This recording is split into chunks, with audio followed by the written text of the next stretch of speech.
some of them, most of the business used to get sabotaged. Because when you have a group of black people, the first thing the police would do is come and plant drugs on your premises, and you could never get started. The second thing, at the time, it's just recently, you see a few black people working in banks. But I remember in the 60s, we never had the facilities to go to a bank manager and borrow money for a business.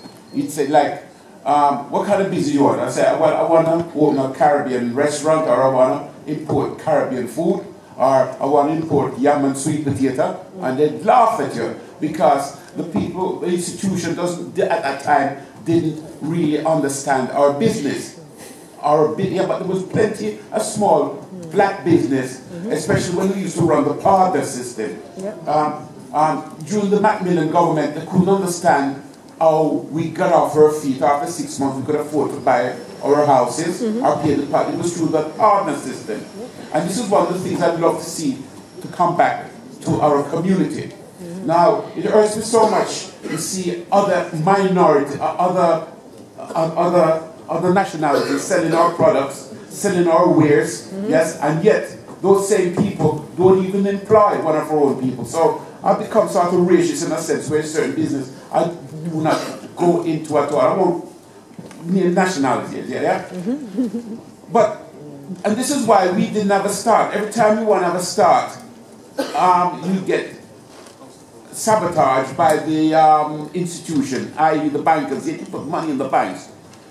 And if you want to, I don't know if it's changed because it's a long time I haven't done business, but I guess it's more or less the same. And if you're going to do business that, after the time, let's say, let's have a look at the computer. Oh, sorry, the computer hasn't got no records of this type of business. Yeah? And they still class you as an ethnic minority. Yeah, and after the time, they joke with you. Now, it's up to you. No, just a minute. I think any progressive black person now, yeah, shouldn't concentrate in even opening business in Europe anymore. We have a whole continent there that everybody is going there, milking it, looting it, and it's up to us now to reclaim some of that economy back from the mother country, because there's nothing really here for us business-wise anymore, because we do not compete. We should reclaim Africa back. Brilliant, thank you. Thank you, Uncle Charlie, for that. I should take gentleman at the back here. Yeah, can you? Thank you. Yeah. Yes, good evening, everybody. Right, my name is Marcus Culture. I'm Marcus the Great Lady, right? See it? Okay. But one thing I want to just ask everybody. Who in here has got a profession?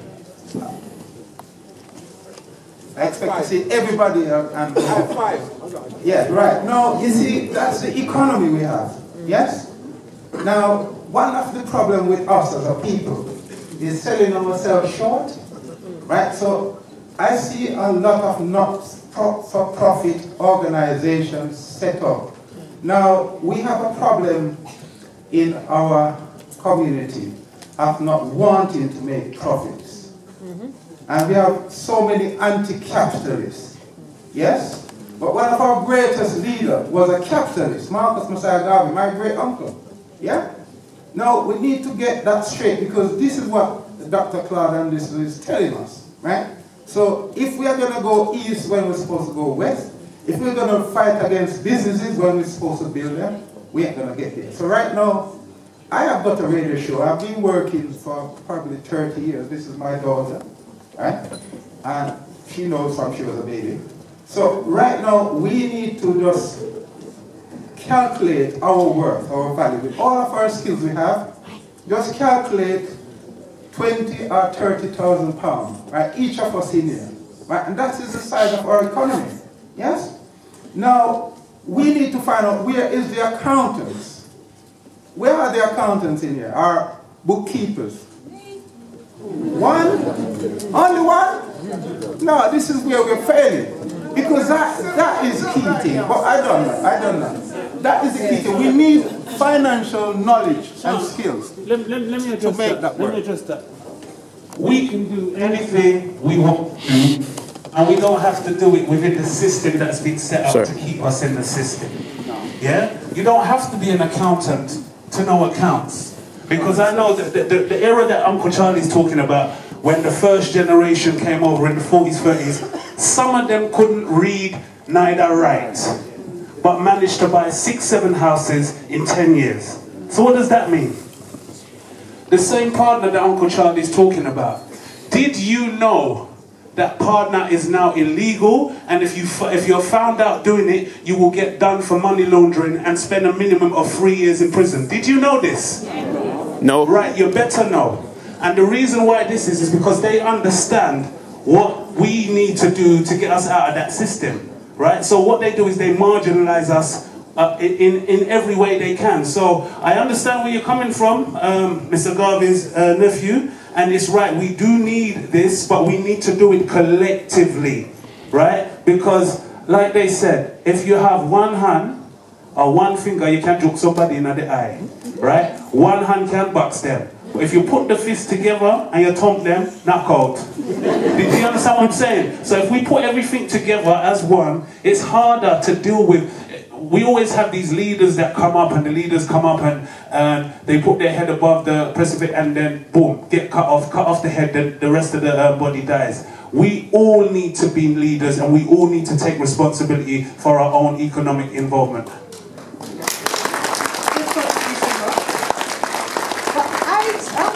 Say something different now. There are people out there working together collectively in the community. Let's get this straight. There are people crowdfunding, working together, putting the little £20, £10 together to support campaigns.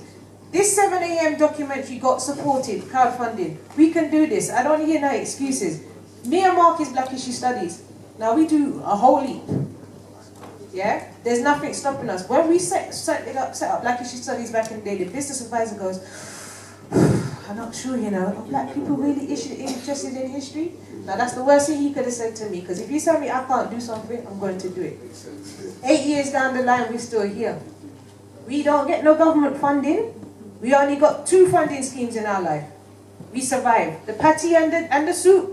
That's what funds our business. When we go out, we do courses. We can do it. I don't want to hear no excuses now. The excuse is done. No excuses now. So we have to change the rhetoric. It's not about, oh, we can't do this and we can't do that. We can do it. Yes, we can. We're not waiting for Obama or any black president or whoever to come and save us, or black leaders come and sweep us off the feet and look after us. We have to do it ourselves. We are confident people. We built pyramids, so what's stopping us?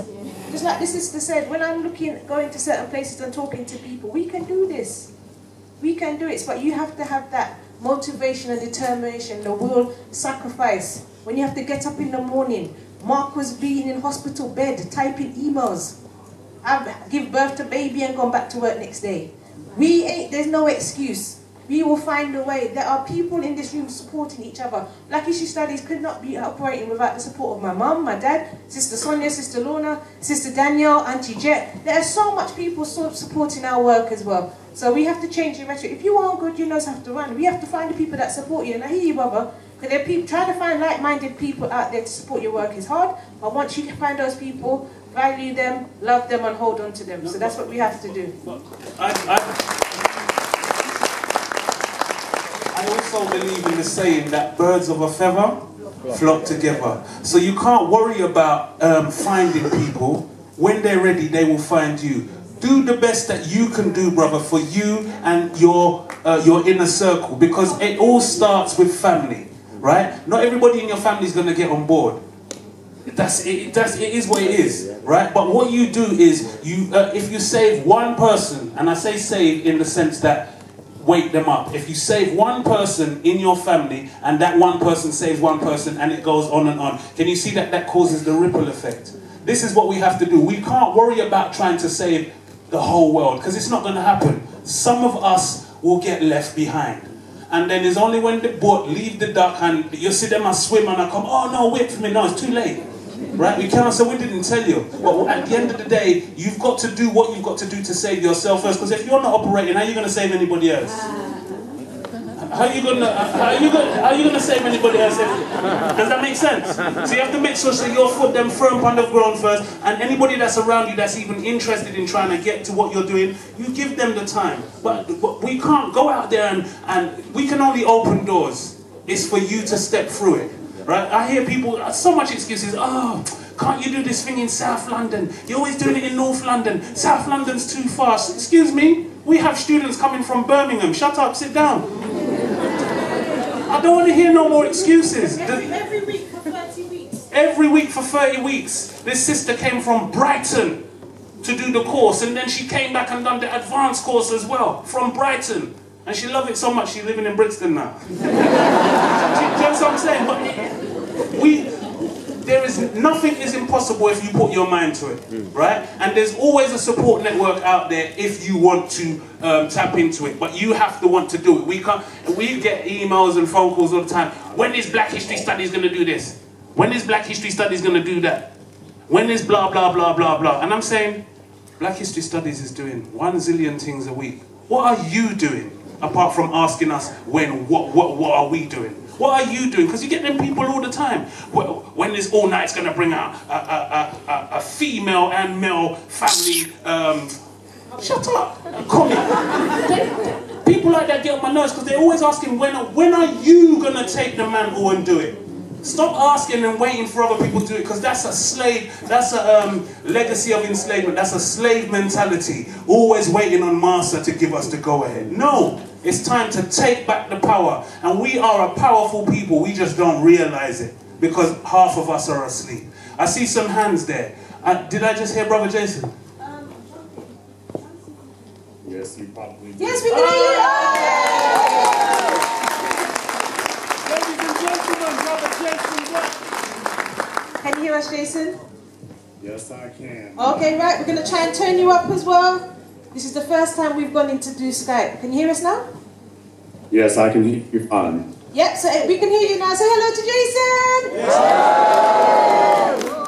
Right, Jason. Black first, brothers and sisters. Yes, black first. Every day, no apologies. Black, black, black. Oh, good.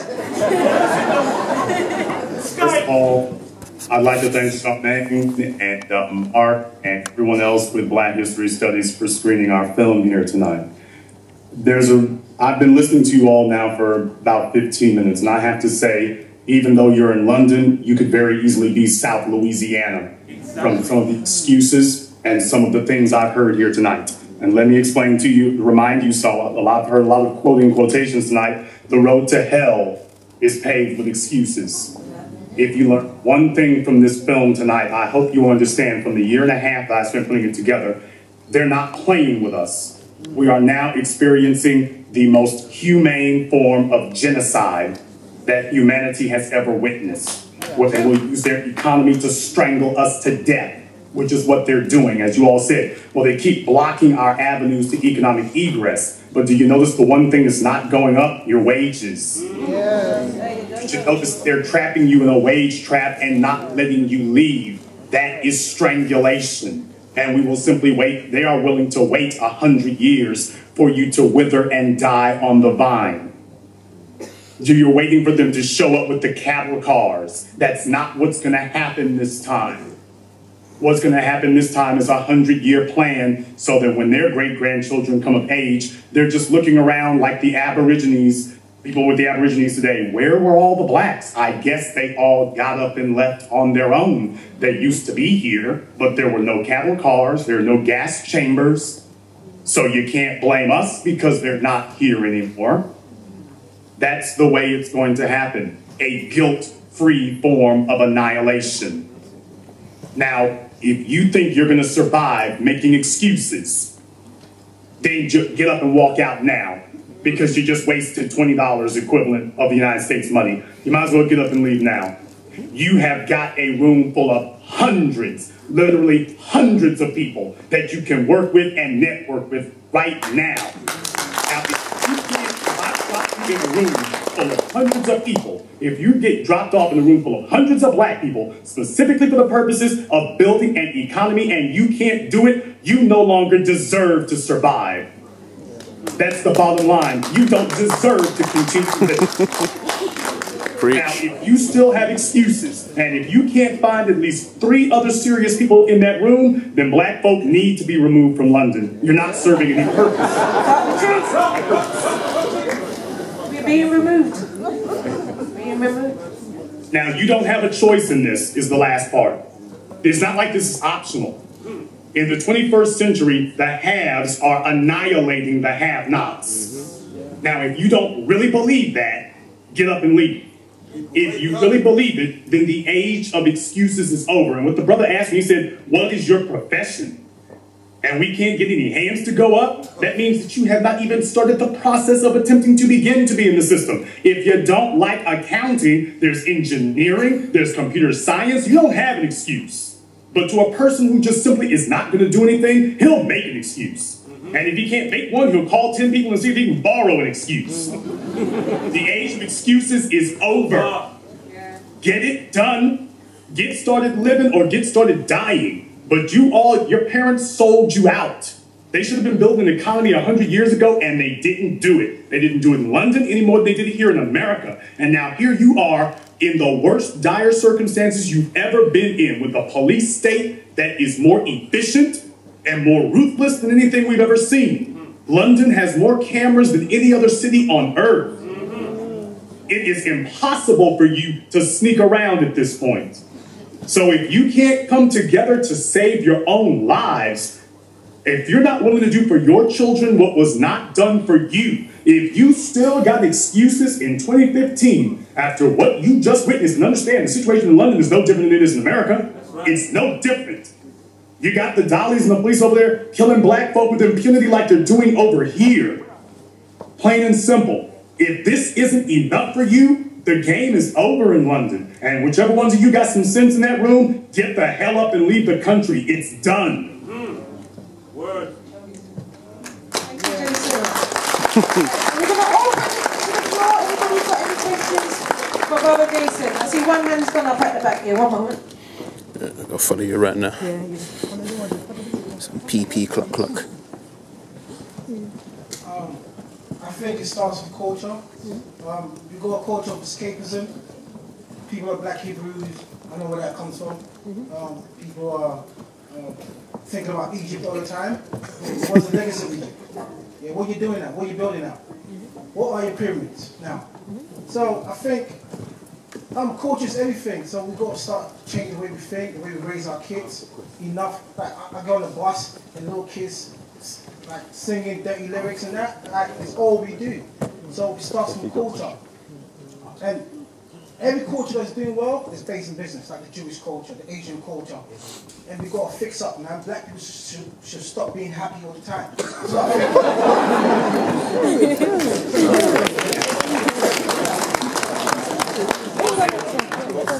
Okay, number I one. don't see another black person smiling from the Atlantic to the other end. We ain't got nothing to smile about. What the hell are you laughing about? They could walk in here and kill every single one of you right now and tell me, where is your black television station to report it? If they march in there and arrest every single one of you and march you off, is the BBC going to report it tonight? Oh, hell no. Tell them. Who's going to even tell them you're gone?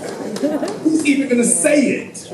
If that thought right there alone is not enough to frighten you into motivation, then simply put, nothing will. They won't even tweet it. Exactly.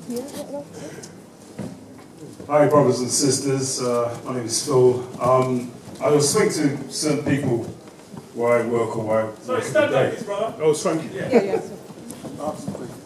I think today is a learning experience for everybody here. We are the chosen people. We've got to get to know ourselves. We have to really believe in ourselves, because I do not understand when people say racism. There's racism every day. History is every day. You know, religion can't teach us that. We have to teach ourselves. We have to understand that we are people. What we do is fight one another. We are together. The great Marcus Garvey said, I quote, black people must put themselves back against the wall. We have to know ourselves. And today, YouTube, brilliant, fantastic. You should applaud these people, because you are the chosen ones. I know my stuff, and I suppose everybody here knows their stuff too. But we have to get together. It is time. 2005, stay alive.